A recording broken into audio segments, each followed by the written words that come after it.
Fala, pessoal do canal Tech. Quantum. Da última vez que falamos dessa marca aqui no canal, teve empurra-empurra, quebra-quebra, mas nenhuma morte confirmada até o momento. Então, dessa vez, um ano depois, para felicidade geral, temos outro aparelho da marca. Com vocês, o Quantum Fly. Vem com a gente.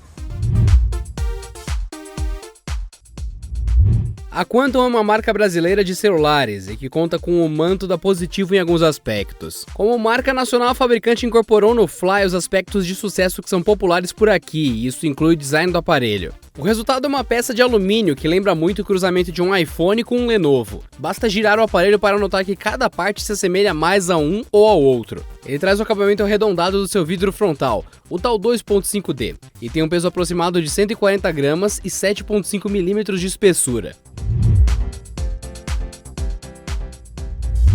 Rodando o praticamente desatualizado Android 6.0.1 Marshmallow, com previsão de upgrade futuro para o Android 7.0 no GA, temos o aparelho equipado com chipset MediaTek Helio X20, de CPU Deca-Core, sendo 4 núcleos Cortex A53 de 1.4 GHz, 4 núcleos Cortex A53 de 1.9 GHz, e 2 núcleos Cortex A72 de 2.1 GHz. GPU Mali T7880MP4 de 780 MHz, 3 GB de RAM, 32 GB de armazenamento interno, Wi-Fi BGN, Bluetooth 4.1, GPS e suporte DualSIM 4G, ou slot para cartão microSD, pois tanto o chip 2 quanto o microSD ocupam o mesmo slot.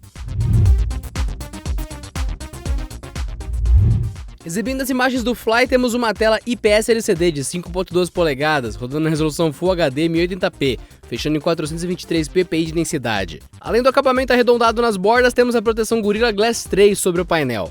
A primeira impressão que tivemos sobre a tela do Quantum Fly não foi nem sobre a imagem exibida nela, e sim pela quantidade de digitais que ficaram presas aqui. É normal telas touch ficarem com digitais, ficarem curiosidade das mãos, mas no caso da tela do Quantum Fly, ela é como se fosse um ímã de digitais e ela fica suja muito fácil. Com absolutamente qualquer toque faz uma mancha horrível nessa tela. Bom, tivemos que limpar esse aparelho muitas vezes durante a gravação dessa análise. Ok, agora que limpamos a tela, podemos falar das imagens. Com tudo rodando em Full HD, temos uma distância boa entre os pixels e a nossa visão. Isso é excelente, funciona bem para o Fly. Cenas claras com muitos detalhes ficam bem representadas e é quase certo que agradam a maioria dos usuários. O contraste desses tons brilhantes funciona bem e cenas ao ar livre mostram-se bem precisas. Agora o problema vem com os extremos. Cenas claras, mas que estouram no branco, apresentam tons estranhos, numa sutil distorção da iluminação do LCD. Agora, tons de preto nessa tela sofrem muito da limitação do LCD comum, onde a retroiluminação contamina a cena, tornando a cor preta algo bem mais próximo de um cinza. E no caso do Fly é bem cinza. Isso muda a mistura de cores como um todo, visto que a base preta de fato não existe em 100%. Isso deixa os resultados do Fly bem abaixo do que a sua resolução aparenta, tornando assim sua tela apenas ok, mediana. Amigos, quando falamos de display no Quantum Fly, temos um passo enorme para trás em relação ao Quantum Go. Indo para a parte de baixo do Quantum Fly, temos a saída de som dele. Mas não se confunda, apesar desses dois espaços, ele tem apenas um alto-falante. E está especificamente no lado direito do aparelho. Bom, de qualquer forma, o que nós notamos nesse alto-falante é que ele vibra em excesso. Seja pela construção muito achatada, ou então pela posição do alto-falante muito para trás dentro da carcaça, não sabemos especificamente o que, mas ele vibra. O som sai muito misturado e chiado desse aparelho. É muita vibração sonora. E além do mais, há bastante tendência dessa caixa de som jogar o som para o agudo. E isso vibrando então, bom, temos infelizmente mais uma caixinha comum de celular.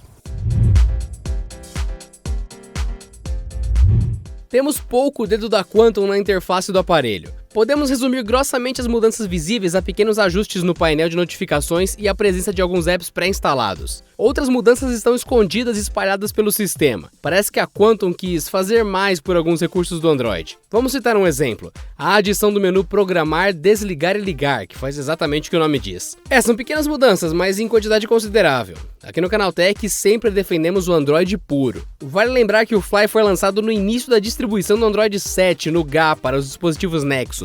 Segundo a Quantum, em breve será feito o update do sistema para o seu aparelho. É uma coincidência de lançamento que acabou deixando a versão do Android do Fly obsoleta por questão de alguns dias. Notamos uma coisa bem negativa no Quantum Fly. Há um claro sentimento de instabilidade no desempenho dele. Muito bem, antes de mais nada, vamos abrir esse aplicativo aqui. Pronto.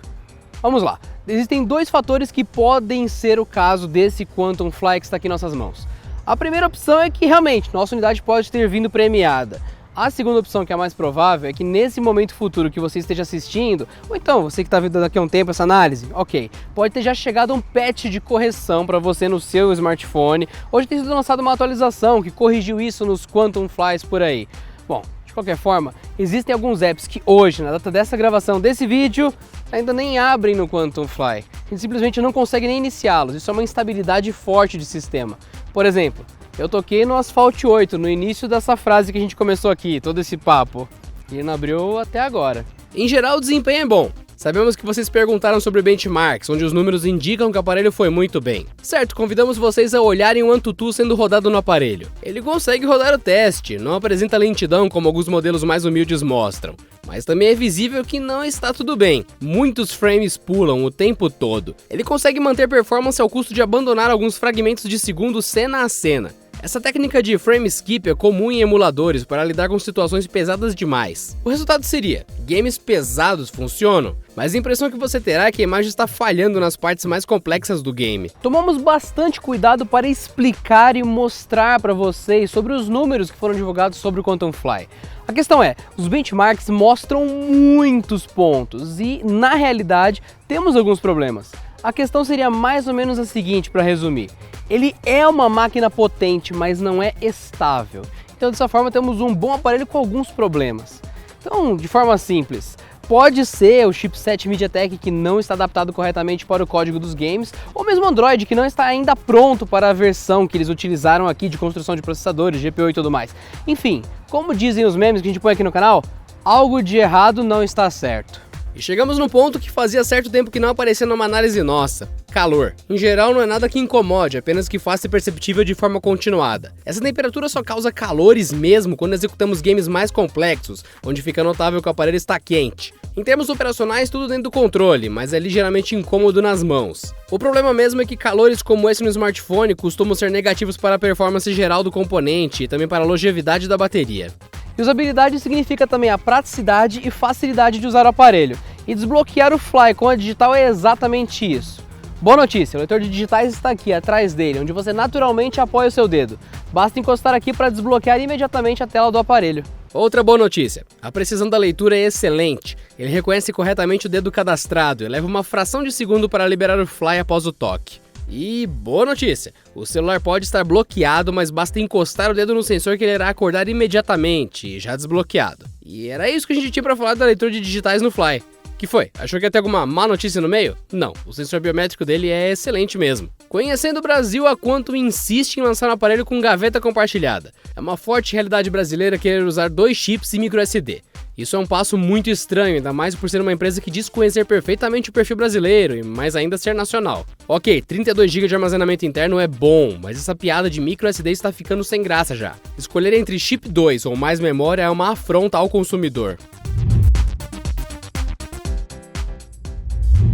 A Quantum deu uma ênfase na capacidade fotográfica do Fly, dizendo que houve ganho de performance e qualidade no sensor que equipa o modelo desse ano. Em números, temos na traseira do aparelho 16 megapixels de abertura 2.0 com flash LED. Testamos bastante ele, e podemos afirmar que são resultados ligeiramente superiores ao Quantum Go, o teórico antecessor do Fly. A câmera entende um pouco melhor o que é a supressão de ruído e tende um pouco menos a deixar as fotos com um tom leitoso ou esbranquiçado. Certo, ela ainda faz isso, mas as cores ficam mais realistas no Fly do que no Go. Porém, não dissemos excelente ou bom. É notável que os tons registrados pela câmera tendem a ser extremamente escuros ou extremamente claros. É uma tendência que ela faz para balancear o contraste da foto para baixo ou para cima. Até aqui temos características relativamente ok para o Fly, que apenas definem um pouco que ele se desvia do ideal para fotos de um intermediário. A conclusão com o que dissemos é que ele mostra-se nesse nível para a fotografia. Você vai acabar gostando do resultado para a faixa que o aparelho se posiciona, ou seja, um intermediário. O que falha mesmo é a capacidade de leitura das cenas que o aparelho apresenta. A calibragem que todo smartphone faz ao observar a luz de uma cena, por exemplo, é extremamente lenta no Fly,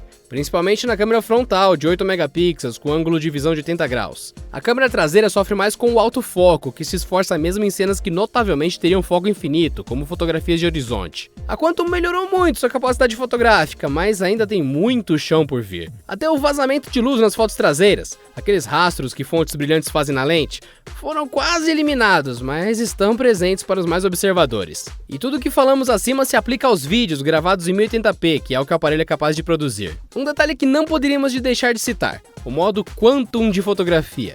Ele promete produzir fotos com mais megapixels graças à tecnologia proprietária do aparelho. Não, nós testamos com calma o recurso. Não, as fotos saem maiores, mas exatamente com a mesma qualidade. Analisando parte por parte da cena não tem diferença alguma. Se você quiser exatamente a mesma imagem, mais esticada, pode ativar o modo Quantum. Mas melhorar a foto não melhora. Nos celulares Xing Ling chamamos isso de interpolação para gerar imagens maiores, lembram? Bom, é um recurso apenas para aumentar imagens, só isso. Batemos muito na câmera do Quantum Fly, mas não porque ela é ruim, ela é boa. A questão é que a divulgação de mídia em torno da câmera desse aparelho diz que ela é fantástica, grandiosa, de top de linha. Não, ela é uma câmera de um aparelho intermediário. Para isso, dessa forma, nós podemos dizer que essa câmera faz fotos excelentes, assim como outros aparelhos intermediários que passaram aqui pelo canal.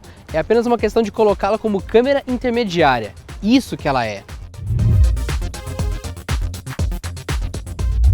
Fino, leve, dois sinais que assustam para o tamanho de uma bateria. Mas calma que a resposta é das boas. Temos 3.000 mAh aqui, indicando que é possível fazer um aparelho leve sem sacrificar a quantidade de energia que ele pode carregar. Considere isso uma crítica direta ao aparelho que quiser, especialmente os com menos de 3.000 mAh de bateria. Mas sabemos que não basta ter uma bateria enorme, é necessário medir o quanto o aparelho gasta a cada hora de trabalho. Por isso, prosseguimos com o nosso teste de streaming contínuo, com brilho máximo e Wi-Fi ligado.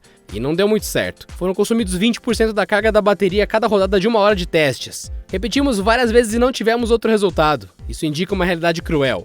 Apesar do tanque generoso, o aparelho consome muita energia. E vale lembrar um fato. Esse teste que fizemos é o equilíbrio do uso ativo. Ou seja, é mais suave que jogar, usar games no aparelho. Sendo assim, Quantum Fly significa leve o carregador com você. Isso se repetiu muito aqui no Canal Tech. Como lidamos com muitos aparelhos, concluímos que aqueles que são equipados com chipsets MediaTek tendem mesmo a gastar mais energia.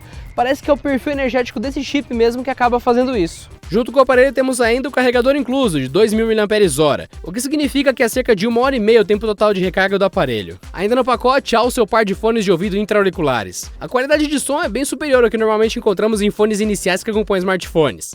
Porém, com seu formato podem causar uma divisão forte de opinião. Sim, sabemos que muita gente odeia fones de ouvido intra-auriculares. E uma nota, como falamos de acessórios. Nos chamou muito a atenção o trabalho enorme da Quantum positivo na caixa do aparelho. Normalmente esse item é bem menos trabalhado em aparelhos intermediários. Pois bem, ficou claro que a empresa fez de tudo para que pareça o mais premium possível. Fizemos esse comentário não porque você vá fazer alguma coisa com a caixa, apenas para deixar claro qual posicionamento de produto a Quantum imagina para o seu celular. Se ele está nesse patamar de fato? Bom, vamos falar disso agora. Claramente chamado de Premium e colocado como high-end nas divulgações de produto, o Fly é nada mais do que o substituto oficial do Quantum Go, primeira aposta da divisão Quantum de smartphones. Levar um desse para casa custa a partir de R$ 1.299, preço de intermediário, valor dentro do qual todos os demais concorrentes dessa faixa giram. Vamos concluir dessa forma então. Ele não é top de linha por preço de intermediário. Apesar da campanha de marketing dele falar bastante sobre isso, não é essa a realidade. Nós tínhamos a obrigação de falar isso para vocês. Esse aparelho é um intermediário e compete com outros aparelhos intermediários, tanto na faixa de preço. E por ter uma leitura digital na traseira, ele aumenta mais as opções de aparelhos que são mais acessíveis e que têm mais recursos.